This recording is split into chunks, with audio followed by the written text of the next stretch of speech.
Good morning po. Paubos na naman ating bahog Dito magal. Medyo napasarap yata kain ng ating mga alagang manok. Yan sila.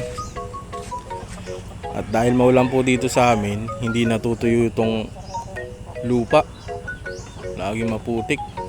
Kaya ililipat ko sila dito sa looban. Tara, samahan niyo po ako. At dito po yan, malapit lang, konting lakad lang. Sana all nagpakita ng haring araw. So bali dito po yan sa aming looban. Dito ko ililipat yung ating mga alagang manok.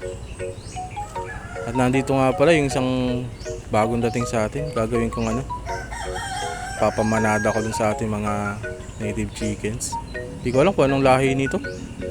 Lahing manok. Bata pa yan.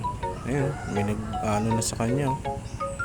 So dito po yan, dito ililipat yung ating mga manukan, yung paboy, pato. At nagpapagawa rin po tayo dito ng bahay kubo para may tutulayan tayo. Para may bantay yung ating mga alagang manok dito.